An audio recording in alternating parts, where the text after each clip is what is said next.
ఇంకోటి ప్రేమ అంటే స్త్రీ పురుషుల మధ్యనే ప్రేమ కాదు. ఒక ముసలిరాజు తన కొడుకు మీద ప్రేమతోటి నిర్మించిన ఒక కట్టడం ఈ పట్టణంలో ఉన్నది. ఆహా! అట్లనే ఒక ఆంగ్లేయుడు తన ముస్లిం భార్య కోసము కట్టించిన గొప్ప కట్టడం మీకు కూడా తెలుసు, తర్వాత చెప్తా పేరు, ఈ నగరంలో ఉన్నది. అట్లనే ఇంకొక ముస్లిం నవాబు గారు, ఆయన దివాన్గా కూడా పనిచేసిండు హైదరాబాదులో, తన పార్సీ ప్రేయసి కోసం కట్టించిన మహల్ ఇప్పటికి కూడా హైదరాబాదులో ఉంది. చెక్కు చెదరకుండా విభిన్న మతాల మధ్యన ప్రేమ, తండ్రి కొడుకుల ప్రేమ, భార్యాభర్తల ప్రేమ. సో మతాల యొక్క సామరస్యానికి, ఐక్యతకు ఈ నగరంలో ఉన్న కట్టడాలు, భవనాలు, నిర్మాణాలు ఒక సంకేతం, ఒక గుర్తుగా మిగిలిపోయినాయి. ఇవన్నీ నేను సిస్టమేటిక్గా ఒక్కొక్క కట్టడం గురించి చెప్తా. కుతుబ్షాహీ రాజ్యము 1512లో మొదలైంది. మొదటి కుతుబ్షా ఇక్కడ అతను కాదు. ఆయన ఇరాన్ నుంచి బహమనీ కింగ్డమ్కు ఆయన వలస వచ్చిండు. బాగా చదువుకున్నవాడు, మంచి సైన్యంలో యుద్ధాలలో అనుభవం ఉన్నది. బహమనీ కింగ్డమ్కు వచ్చి ఒక సైన్యాధికారిగా జీవితం మొదలుపెట్టి ఆ తర్వాత ఆయన గోల్కొండ సామ్రాజ్యానికి ఆయన నవాబ్ అయిండు. ఆయన 1512లో కుతుబ్షాహీ సామ్రాజ్యం మొదలైన తర్వాత ఒక 50 సంవత్సరాల తర్వాత మొదటి కుతుబ్షాహీ యొక్క రాజధాని గోల్కొండ కాదు, కొడంగల్. కొడంగల్ కోట ఉంటుంది ఇప్పటికీ, అయితే చిన్న స్థాయిలో ఉంటుంది. ఆయన ఏకాఏకిన హైదరాబాదుకు షెహన్షాగా నవాబుగా రాలేదు. ఆయన ముందు ఒక గవర్నర్గా, తరఫ్దార్ గవర్నర్గా వచ్చిండు. వచ్చి కొడంగల్లో ఒక కోట కట్టుకున్నాడు. గవర్నర్గా ఉండి ఆ తర్వాత ఇక అతను టోటల్గా గోల్కొండ సామ్రాజ్యానికి నవాబ్ అయ్యిండు. ఆయన గోల్కొండ, కొడంగల్ ఆ కేంద్రం, మొదటి క్యాపిటల్ సిటీ, తర్వాత గోల్కొండ. ఇంకొక మాట, గోల్కొండ అని వాళ్ళు, అది గుండ్రంగా ఉన్నది కాబట్టి గోల్కొండ అన్నారు. గోల్ అంటే గుండు, గోల్గా ఉన్నది కాబట్టి గోల్ హే, బంతి గోల్గా ఉంటుంది. కానీ కాకతీయుల రాజ్యంలో కూడా గోల్కొండ ప్రసక్తి ఎట్లున్నదంటే గొల్లకొండ అని ఉన్నది కాకతీయ చరిత్రలో. ఎందుకంటే ఒక గొల్లరాణి అక్కడ పరిపాలించింది, మహారాణి, కాకతీయుల కాలంలో. గొల్లరాణి తర్వాత ఇక మళ్ళీ గోల్కొండ రాజధానిగా అయింది. ఆయన కొడంగల్ నుంచి ఇక్కడికి వచ్చి స్టార్ట్. 1512లో ఆయన నవాబుగా పరిపాలించిన తర్వాత 50 సంవత్సరాలకు మొట్టమొదటి కట్టడము, మొట్టమొదటి నిర్మాణము హైదరాబాద్లో ప్రారంభమైంది. అది ఏమై ఉండొచ్చు మీరు చెప్పండి. మొదటి నిర్మాణం 1562లో, అంటే 50 సంవత్సరాల తర్వాత మొట్టమొదటి నిర్మాణం జరిగింది ఒకటి. అదేంటిదంటే మన హుస్సేన్ సాగర్. ట్యాంక్ బండ్ అంటాం కదా, హుస్సేన్ సాగర్. అది అంటే హైదరాబాద్ నగర నిర్మాణానికి ముందు హుస్సేన్ సాగర్ వచ్చింది. Yes, exactly. ఓకే, చాలా ప్రాథమిక దశలో ఉంది నగరం అప్పటికి. నగరం కూడా కాదు, నగరం కూడా చాలా ప్రాథమిక దశలో ఉంది. సెటరేట్ కావటానికి 50 సంవత్సరాలు పట్టింది అనుకుందాం. అంత సర్దుకోవటానికి ఆ నవాబు గారికి 50 సంవత్సరాలు. సో 50 సంవత్సరాల 1562లో మొట్టమొదటి నిర్మాణము హుస్సేన్ సాగర్ చెరువు. దాని వెనుక ఒక ప్రేమ కథ ఉన్నది. అప్పుడు నవాబ్ అనండి, రాజు అనండి, ఇబ్రహీం కులీ కుతుబ్ షా రాజు. ఆయన కూతురు పేరు ఖైరాతీ బేగం, ఆమె భర్త పేరు హుస్సేన్ షా వలి. ఈ ఖైరాతీ బేగము, హుస్సేన్ షా వలి అనగానే మీకు 2 ఐడియాస్ మనసులో వస్తాయి. అవి తర్వాత చెప్తాను నేను. ఇబ్రహీం కుతుబ్ షాకు ఒకతే కూతురు ఖైరతీ బేగం. ఇక సంతానం లేరు కాబట్టి అల్లుడిని ఇల్లరికం తెచ్చుకున్నాడు. ఆయన స్థానికుడు కాదు, ఆయన ఇరాన్ నుంచి వచ్చిన ప్రముఖ ఇంజనీరు, చాలా తెలివిగలవాడు. ఈయన కూడా స్థానికేతరుడే కదా, కులీకుతుబ్ షా కూడా ఎక్కడి నుంచి వచ్చిన అతనే. అక్కడి నుంచి వచ్చిన అతనే, ఓకే. అందులో ఏం సందేహం లేదు. ముందు బహమనీ కింగ్డమ్కి వచ్చి ఆ తర్వాత మళ్ళీ ఇటు వచ్చిండు. ఖైరతీ బేగం చాలా ముద్దుల కూతురు కాబట్టి అవతలికి పంపించకుండా ఈ హుస్సేన్ షావలితోటి పెళ్లి చేసి ఇల్లరికి పల్లుడుగా ఉంచుకున్నాడు. అయితే హుస్సేన్ షావలి బేసికలీ ఇంజనీర్ ఆయన. అయితే ఖైరతీ బేగంకు ఆరోగ్యం దెబ్బతిన్నది. అప్పుడు హకీం సాబ్లు ఏమన్నారంటే, హకీం అంటే వైద్యులు, హకీంలు ఏమన్నారంటే ఈమెకు గాలి మార్పిడి ఉండాలి, ఎక్కడన్నా మంచి ప్లేస్లో తీసుకుపోయి కొంతకాలం ఈమెను పెట్టండి అని అన్నారు.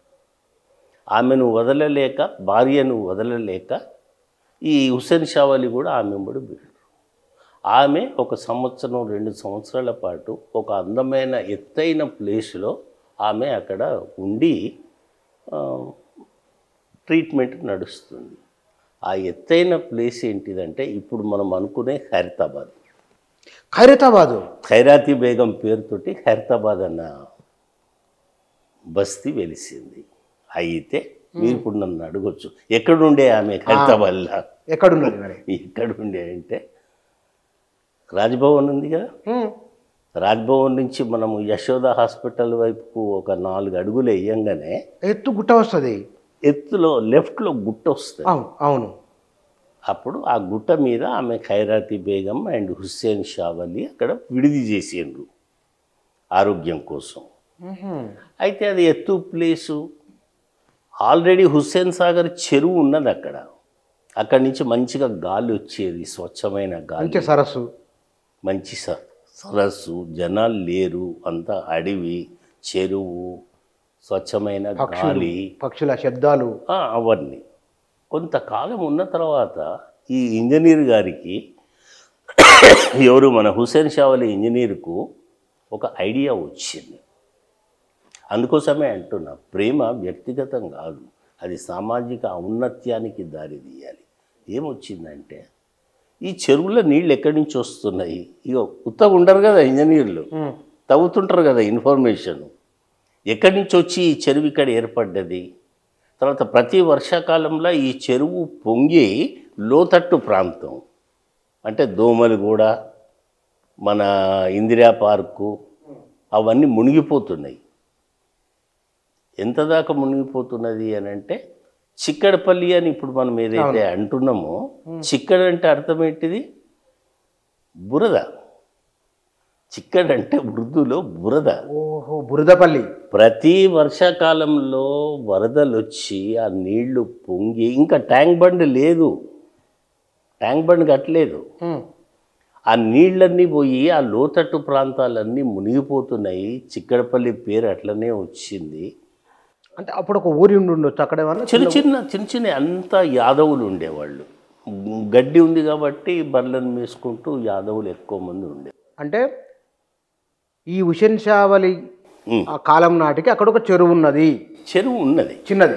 అయితే ఈ వరదలు ఎందుకు వస్తున్నాయి, దీనికి నివారణ ఉపాయం, ఇరాన్ను నీటిపారుదల సౌకర్యాలలో ప్రపంచంలోనే నంబర్ 1. అప్పటికే నంబర్ 1. మనకు భారతదేశంలో ఈ కొండల మీదకి నీళ్లు ఎట్లా ఎక్కించాలి అనేది ఇరాన్ నుంచి వచ్చిన ఇంజనీర్లు ఇచ్చినటువంటి జ్ఞానం 12వ శతాబ్దంలో. మనకు ఇరాన్కు 800 సంవత్సరాల దోస్తానా ఉన్నది.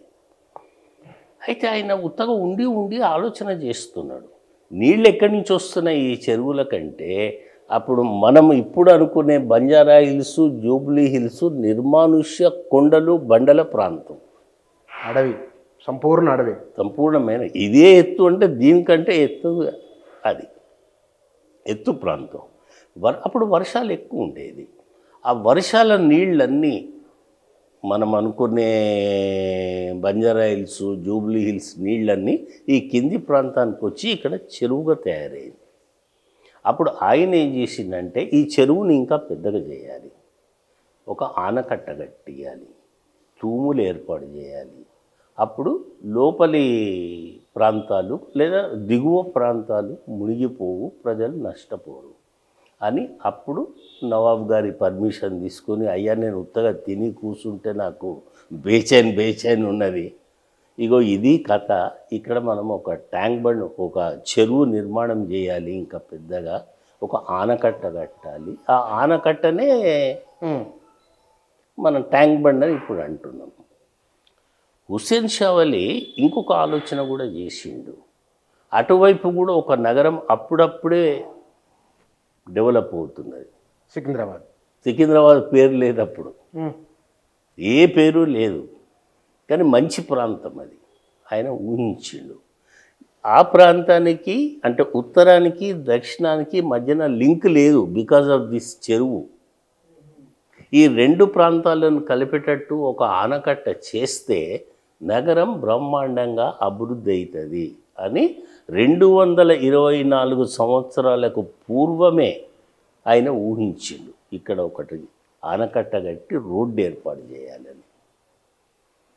224 సంవత్సరాలను నేను ప్రత్యేకంగా ఎందుకంటున్నా తెలుసా? సికింద్రాబాద్ నగరం ఏర్పాటైంది 1806లో. అంతేనా? 1806లో. అంటే అప్పటికి ఊరు, అది చిన్న ఊరు ఉన్నది ఏమన్నా? ఊరే. ఇప్పుడు మనం ఎక్కడున్నాము? 1562లో హుస్సేన్ షా వలి ఇక్కడ చెరువు తగ్గించి కట్టగట్టి దిగువ ప్రాంతాలు మునుగొద్దు, తర్వాత ఈ దక్షిణానికి ఉత్తరానికి లింక్ ఒకటి ఉండాలి అని ఆలోచించి, అప్పుడు ఇవి రెండు సమానంగా డెవలప్ అవుతాయి అని ఆలోచించి ఆయన ఇది చేసిండు. సికింద్రాబాద్ అనేది 1806లో ఆసఫ్జాహీ నవాబు సికందర్ జా ఉన్నప్పుడు ఆయన పేరుతోటి, సికిందర్ జా పేరుతోటి వెలిసిన నగరం సికింద్రాబాద్. సరే, పని ఎందుకు వెలిసింది అక్కడ, ఇది కూడా మాట్లాడుకోవాలి కదా. హైదరాబాద్ గురించి ఇంత మాట్లాడుకుంటుంటే సికింద్రాబాద్ గురించి ఒక 2 లైన్లు మాట్లాడుకోవాలి కదా. ఎందుకు వెలిసిందంటే నిజాములకు ఫ్రెంచ్ వాళ్ళతోటి ప్రమాదం ఉండే. అప్పుడు ఆంగ్లేయుల యొక్క మద్దతు వాళ్ళు తీసుకున్నారు. దాన్ని తెలుగులో సైన్య సహకార పద్ధతి అని. సైన్య సహకారం అంటే ఏంటంటే, మీ ఆర్మీ అంతా ఇక్కడ పెట్టండి, నా మీదకి ఎవరన్నా శత్రువులు దాడి చేసినప్పుడు మీ సైన్యము మా సైన్యం కలిసి వాళ్ళను ఎదిరించాలి, ఈ ఖర్చు అంతా నేను భరించుకుంటా. సైన్య సహకార పద్ధతి. 1806లో మొత్తం ఇంగ్లీష్ సైన్యం వచ్చి బొల్లారము సికింద్రాబాద్లో ఉన్నది కాబట్టి దాన్ని కంటోన్మెంట్ ఏరియా అని అన్నారు. కంటోన్మెంట్ ఏరియా అంటే సైనికుల యొక్క విడిది, సైనిక శిబిరాలు, అది కంటోన్మెంట్ ఏరియా. మా చిన్నప్పటి వరకు సికింద్రాబాద్ను ఎవరు సికింద్రాబాద్ అని అనలేదు. ఏమని పిలిచిందో తెలుసా? లష్కర్. అంటే లష్కర్ అంటే సైన్యము విడిది చేసిన స్థలము. లష్కర్ అంటే సైన్యం ఉర్దూలో. లష్కర్ అంటే మా చిన్నప్పటి వరకు లష్కర్ అనే పిలిచేది. కొద్దిగా సికింద్రాబాద్ అంటే నోరు తిరగదు కాబట్టి చదువురాని అమాయకులకు లష్కర్ అని అనేవాళ్ళు. హన్మకొండలో ఒక బజార్ ఉన్నది, దాని పేరు లష్కర్ బజార్. ఎందుకంటే ఒకప్పుడు అక్కడ ఏ సైన్యం, అది కూడా ఇంగ్లీష్ సైన్యం ఉండేదే లష్కర్ బజార్. సో ఈ సికిందర్ జా కాలంలో 1806లో అక్కడ సికింద్రాబాద్ ఏర్పాటైంది. అప్పుడు జంట నగరాలు అని అనటం మొదలైంది. ఇక ఈ హుస్సేన్ షా వలి ఏం చేసిందంటే మొత్తము కొన్ని వేలాది మంది కూలీలను తీసుకొచ్చి చెరువును పెద్దగా చేయించిండు, పూడికలు తీయించిండు, నీళ్ళన్నీ నిలిచే ఏర్పాటు చేసిండు. అప్పుడు అవి సాగునీరు తాగునీరు రెండింటికి ఉపయోగపడతాయి అవి. అదంతా ఏర్పాటు చేసిన తర్వాత అది కంప్లీట్ కాగానే 1862లో జనాలు కూలీలు అందరూ హుస్సేన్ షా వలి నిర్మించాడు కాబట్టి హుస్సేన్ సాగర్ని పిలవటం మొదలైంది. అర్థమైందా? హుస్సేన్ సాగర్ పేరు ఎట్లొచ్చింది? ఆ హుస్సేన్ షా వలి నిర్మించాడు కాబట్టి హుస్సేన్ సాగర్ అని పేరు వచ్చింది. సాధారణంగా రాజుల పేరు ఉంటుంది కదా. యు ఆర్ వెరీ స్మార్ట్, అది చెప్పబోతున్నాను నేను. ఈ అల్లుడికి భయం మొదలయ్యింది. ఏం భయం మొదలైందంటే, అసలు నా ఉద్దేశము ఇబ్రాహీం సాగర్ అని పెడదామని అనుకున్న నేను, కానీ ప్రజలకేమో బాగా అలవాటు అయ్యింది.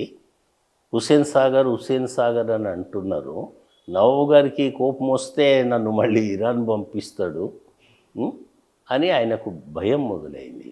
అప్పుడు నవాబు గారిని సంతృప్తి పరచడం కోసము నగరానికి ఆనుకున్న ఒక ప్రాంతంలో ఒక పెద్ద చెరువును తవ్వించి దానికి ఒక పేరు పెట్టిండు. అదే ఇబ్రహీంపట్నం. ఇబ్రహీంపట్నం చెరువు అట్లొచ్చింది, అనుకోకుండా వచ్చింది. ఏదో ఒకటి కొంటే ఒకటి ఫ్రీ అని అంటారు కదా, హుస్సేన్ సాగర్కు ఇబ్రహీంపట్నం చెరువు ఫ్రీ వచ్చింది. బాగుంది. అక్కడ పెద్ద చెరువు తవ్వించడం వల్ల ఇబ్రహీంపట్నం కూడా ఊరు కూడా అక్కడే ఏర్పాటైంది. అయితే ఇంకొక మంచి సంగతి చెప్తాను మీకు. మా చిన్నప్పుడు మేము సికింద్రాబాద్ రైల్వే స్టేషన్కు బస్సులో పోతుంటే ఆ ట్యాంక్ బండ్కు ఇటువైపు మొత్తము పెద్ద పెద్ద చెట్లు, మొగలి పొదలు, మొత్తం దట్టమైన అడవి. మీ చిన్నప్పుడు అదంతా మొగలి పొదలు అవన్నీ. అప్పుడు ఇందిరా పార్కు లేదు, రామకృష్ణ మఠము లేదు, ఆ ఎన్టీఆర్ స్టేడియం అంటారు అది అది లేదు. అది మొత్తము చిక్కడపల్లి వరకు మొగలి పూల వనము. దాన్ని హిందీలో కేవడా బన్ అని అనేది. వనాన్ని హిందీలో బన్ అంటారు. ఓకే. కేవడా అంటే మొగలి పువ్వులు, కేవడా బన్ అని అనేవాళ్ళు. 50 వరకు కూడా పోలీస్ యాక్షన్ జరిగిన తర్వాత అక్కడ పెద్ద పెద్ద పాములు, మిగతా కొండ చిలువలు వనంలో 50 వరకు వనంలో ఉండేటి. ఏమీ లేదు. ఆ పాముల భయంతో ఎవడు అక్కడ ఇండ్లే కట్టుకోలేదు. కేవడా బన్ అనేవాళ్ళు. ఇంకో మీకు గమ్మత్తైన ముచ్చట చెప్తా. ఇదంతా హుస్సేన్ సాగర్ నిర్మాణానికి సంబంధించిన ముచ్చట్లే సుమా, పక్కన ఏం తొలుగుతలేను నేను. కవాడి కూడా పేరు విన్నారు కదా. వైస్రాయ్ హోటల్ వెనక ఉండే కవాడి కూడా పేరు ఎట్లా వచ్చింది? ఇది కవాడి ఏంటిది? ఇది చెరువు నిర్మాణము, ఆనకట్ట నిర్మాణం అయినప్పుడు కూలీలందరూ కావడిలల్లా రాళ్ళు, మట్టి, ఇంకా ఏమేమి ఉంటాయో అవన్నీ మోసుకొని వచ్చేవాళ్ళు. కొన్ని వేల మంది అక్కడ ఉండేవాళ్ళు. కాబట్టి కావడిలో అన్ని తెచ్చేవాళ్ళ జనాలు ఉండే ప్రాంతం గూడ అంటే గూడెం. అది కావడిగూడెం అని ఆఖరికి కవాడిగూడగా సెటిల్ అయిపోయింది. అంటే హుస్సేన్ సాగర్ నిర్మించిన కార్మికులు అక్కడ ఉన్నారు. ఆ కూలీలందరూ అక్కడ ఉన్నారు. ఇప్పుడు మన ఉస్మానియా యూనివర్సిటీ నిర్మించిన వాళ్ళంతా ఒడ్ర బస్తీ వాళ్ళు అక్కడే ఉన్నారు. ఇక వాళ్ళంతా అసలైన రాళ్ళెత్తిన కూలీలు ఉస్మానియా యూనివర్సిటీ నిర్మాణానికి. సో నేను చెప్పేది ఏంటంటే, నగరంలో మొట్టమొదటి నిర్మాణము 1562లో హుస్సేన్ సాగర్, హుస్సేన్ షావలి దర్గా షేక్పేటలో ఉన్నది. ఆయన చనిపోయిన తర్వాత ఆయన స్మారకార్థము, ఆయన మతపరమైన మనుషులే కదా వాళ్ళందరూ, కాబట్టి ఆ దర్గా ఇప్పటికీ. కాబట్టి ఎప్పుడన్నా మనం అందరం హుస్సేన్ సాగర్ అదే మన షేక్పేటకు పోయి హుస్సేన్ షావలి దర్గాల ఆయనకు మనం నివాళులు అర్పించాలి. ఇంత మంచి ట్యాంక్ బండ్ మనం సరస్సు నిర్మించినందుకు దానివల్లనే కదా సికింద్రాబాద్ ఏర్పడ్డది. కాబట్టి జంట నగరాలు, ఇంకోటి మూడో నగరం ఇప్పుడు హైటెక్ సిటీ, ఇప్పుడు 4వ నగరం శ్రీశైలం తోవలో ఫ్యూచర్ సిటీ ఇబ్రహీం చెరువు. సో భార్య మీద ప్రేమతోటి ఆయన భార్యతో పాటు అక్కడ ఉండి ఉండి ఉండి ఉండి ఈ ఆలోచన వచ్చి కట్టించేది. కాబట్టి ప్రేమనే దాని వెనుక ఉన్నది అని నా ఆర్గ్యుమెంట్.